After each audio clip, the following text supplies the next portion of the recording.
And we are live. What is going on, everybody? Welcome to my review for tonight's edition of Monday Night Raws. We are less than 55. As Sammy Hagar once said, I can't drive 55 days until WrestleMania 35. It's great to be back up here for live reviews going forward. Stay tuned every week here. I'm going live immediately following Raw. It's great to have you guys here live. Be sure to participate in the live chat. We have a lot to talk about. We had an 8-man tag main event. Shayna Baszler appeared on Raw, attacked Becky Lynch, and much, much more went down on this edition of Raw. But before we get into that, there was a big announcement. And that is, of course, that next year, WrestleMania 37 is coming to Los Angeles, California. And yours truly, that's right, yours truly will be going back to WrestleMania. This has been the one that I've been waiting for a long, long time. I've always wanted to go to Los Angeles. It's been a dream of mine, and I feel like now this would be the perfect opportunity for me to make that trip out to Los Angeles. So I'm going to start saving up now, and it'll be here before you know it. But March the 28th of 2021, I can't believe it, but I will be going to my third WrestleMania. I went to 29, obviously last year for 35 and then 37. There's nothing like going to a WrestleMania. It truly is a worthwhile experience. So let's get into Raw here. Speaking of California, we were live from the Toyota Arena in Ontario, California. Nice crowd on hand tonight. We kick things off here. We go right into Seth Rollins, Buddy Murphy, the Authors of Pain, standing in the ring. Rollins welcomes us to Raw. They talk about what happened last week during the elimination match, where Kevin Owens fought valiantly, but he just came up a little bit, short there towards the end. Kevin Owens comes out, the Viking Raiders come out, and then Samoa Joe comes from behind, and he attacks Seth Rollins, and then we have Buddy Murphy, the Authors of Pain, brawling with the Viking Raiders, Kevin Owens. So it was kind of cookie cutter here. In terms of, everybody coming out, cutting their promo, going back and forth. But it was a nice little brawl, to get things set up here for the 8-man tag main event, which we'll, of course, talk about later. Great to see Samoa Joe back. I know there was some concerns about him possibly, not possibly, but he did suffer concussion. So it really is good to see Joe back. I was worried, oh, God, is he going to go down with another injury here? But that's not to be the case. So it's good to see him back in action, and we will talk about what happened later on in the main event, guys. But let's talk about this Raw Women's title match. Asuka versus Becky Lynch in the rubber match, of course. We had Asuka versus Becky Lynch at the Royal Rumble last year, and of course, Asuka won. This year, Becky evened the score here by defeating Asuka. And now tonight, we had Becky Lynch knocking off Asuka here, and I know some people say, oh, Asuka was buried. No, Asuka was not buried. She's could she be doing more? Yes, absolutely. But, she held the SmackDown Women's title, she shouldn't have really lost to Charlotte, but that kind of, still left a sour taste in my mouth. She had a hell of a match with Charlotte, WrestleMania 34. Great series of matches here with Becky. I think they'll set up a nice program for Auska and Kairi Sane heading into WrestleMania here, hopefully with Natalya and Beth Phoenix. We'll see where that goes. But I really enjoyed this match here between Auska and Becky Lynch. I thought they just really clicked well. They have really good chemistry here, really hard-hitting physical match back and forth. But Becky Lynch was able to block the disarmer for a pin attempt. Or should I say, reverse that. Asuka blocked the disarmer for a pin attempt, and Lynch ended up driving Asuka back down and covering her for the pin to retain. So like I said, they gave these two time to work, as they should have, and it was a really good match here. I'd say maybe not quite as good as the Royal Rumble. I still enjoyed their Rumble match this year, but I might put this right below that in terms of the 3 matches that they have had. But the real meat of this story is Becky stands tall. Her music's hitting, she's celebrating, and then Shayna Baszler attacks out of nowhere and then bites the back of Becky's neck and comes up with blood pouring all over her mouth. And Becky's like, oh my God, she's cursing, she's cussing, saying, I'm fine. And as we go to commercial here, they show her, being helped to the back. I was like, holy crap. I'm like, damn, Shayna Baszler, you want to talk about making an impact? I mean, I knew she'd attack Becky Lynch. I knew she'd beat her down. But as far as biting the back of her head, neck and with the blood, I'm like, I kind of got vibes of the Brood here. I'm not going to lie. And I don't think they're going to go with a vampire gimmick. It's people saying that. No. Ain't going to happen. But I thought this got people talking. I thought this was a great way to kick off, this feud here. And, you know what? Let's get right into Becky's promo here. So later on in the show, kind of going out of order here, but this does tie in. So we have Becky literally take the ambulance. She throws the ambulance driver out. To hell with you. I'm driving myself to the hospital. And then she drives herself back. And she comes back into the ring. She gets on the mic. She says, the doctors have numbed her up. She's back here on Raw. And she called out Shayna Baszler. She said, you got my attention. She doesn't care how tough Shayna is or who she hangs out with because Becky has ran through them all. And Becky says she will break Baszler down week by week, little by little. And Becky says Baszler better find her before she finds her first. I thought that was a really strong promo from Becky. I really like the way that they kicked off this program here. Obviously, it's going to be Becky versus Shayna at WrestleMania, which I am all for. I mean, you could even go down the route if they want to bring up the fact that Becky, or should I say Shayna, wants to avenge the loss, of her good friend Ronda Rousey last year against Becky Lynch. There is a story to tell there.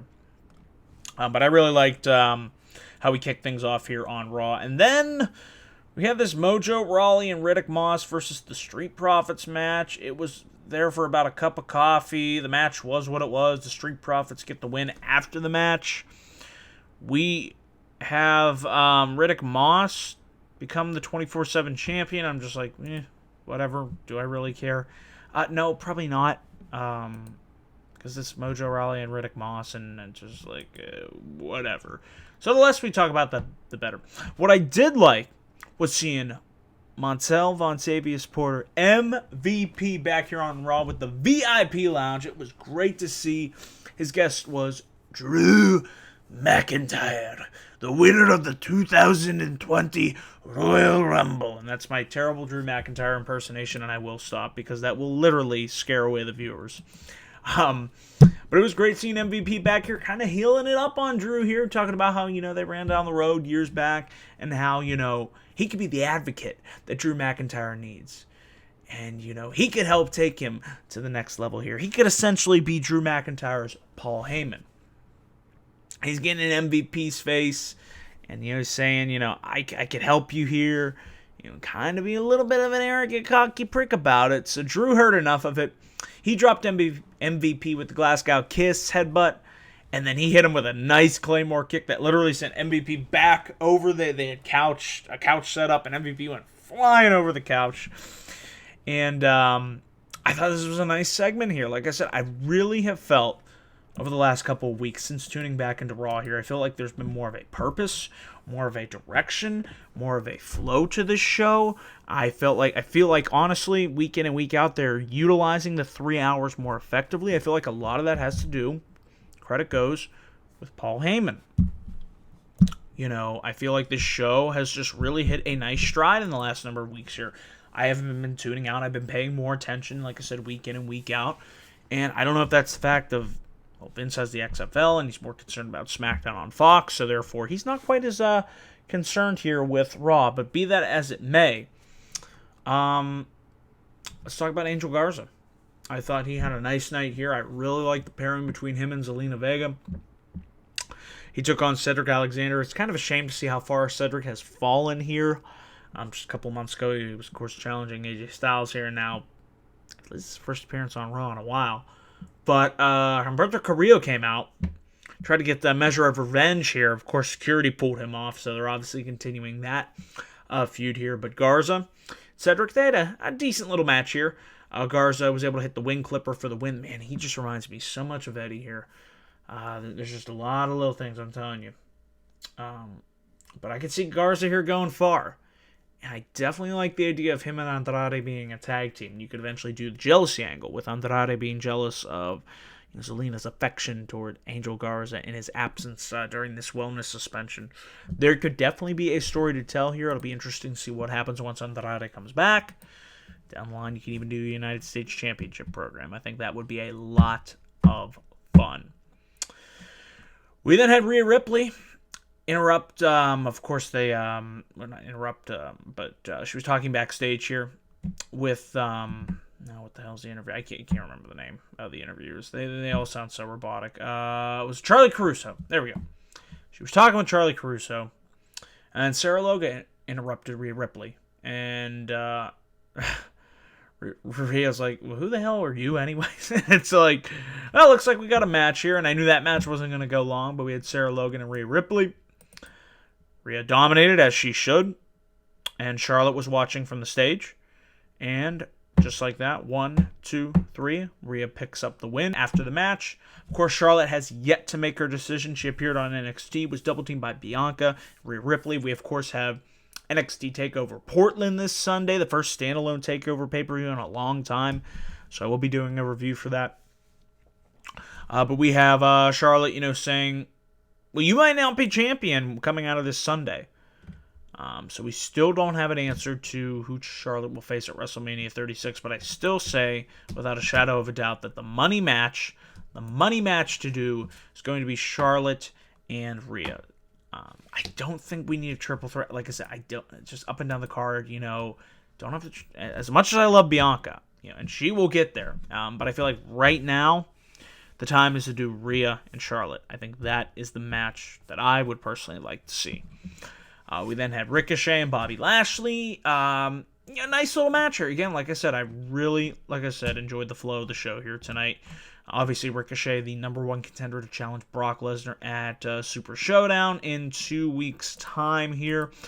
So I feel like this was a really nice win here for Ricochet, to show that he can go here with an opponent of bigger size here.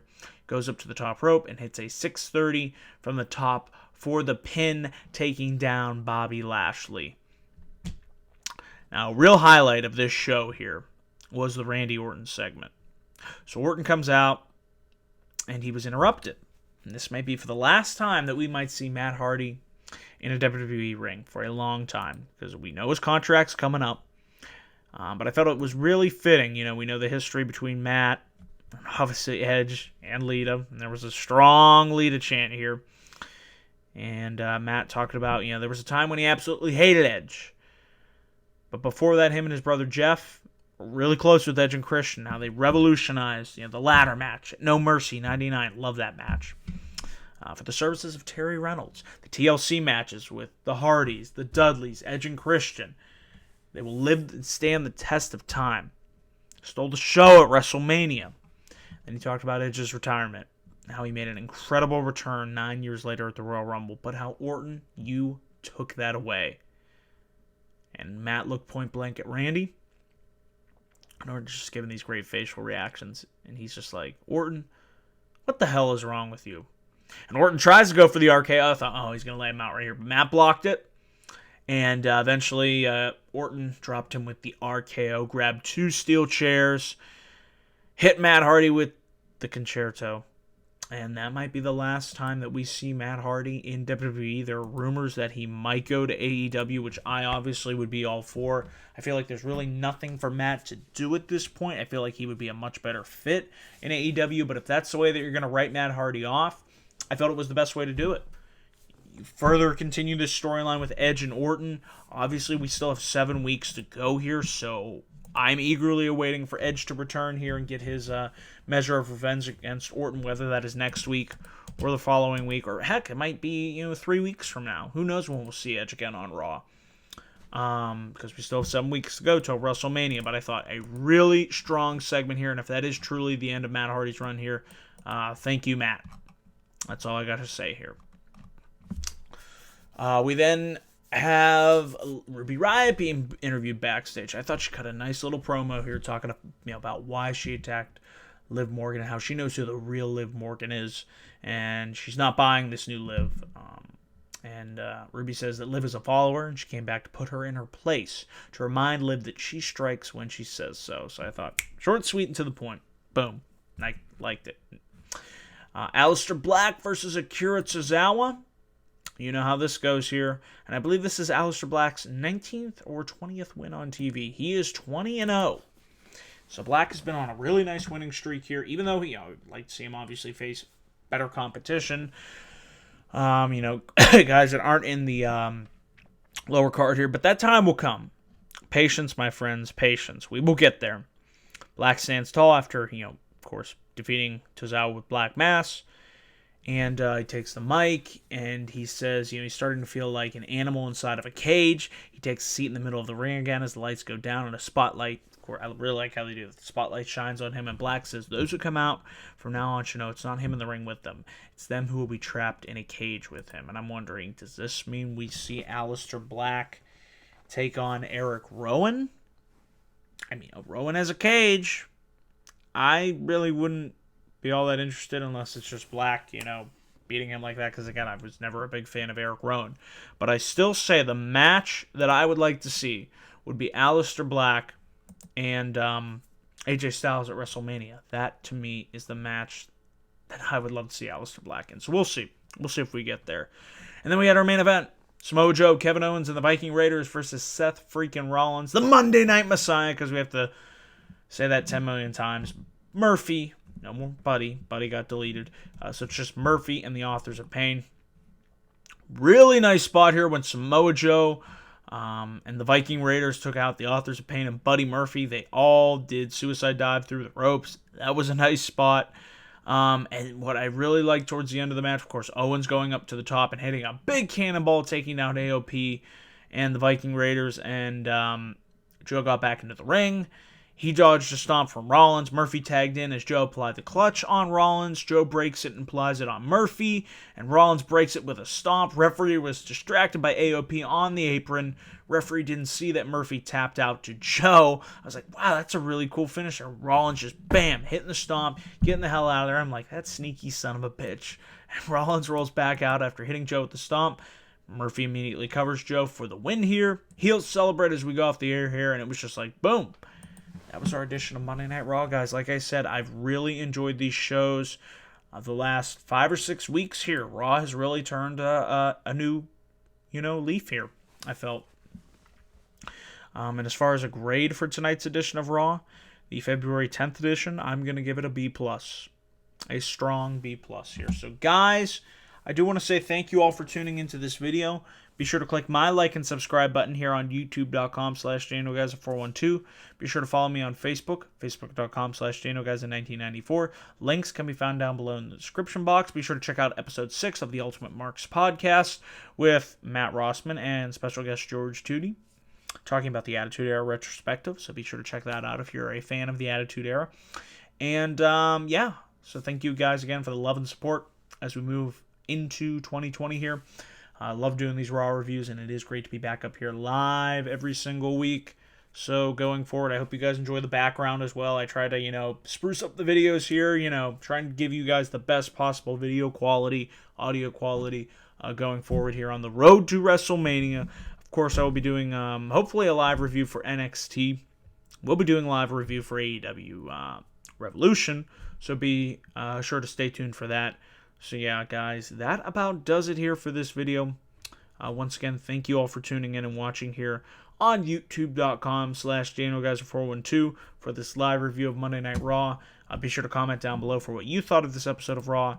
And until next time, guys, I want to say once again, thank you all for watching and have a good night. Take care, guys.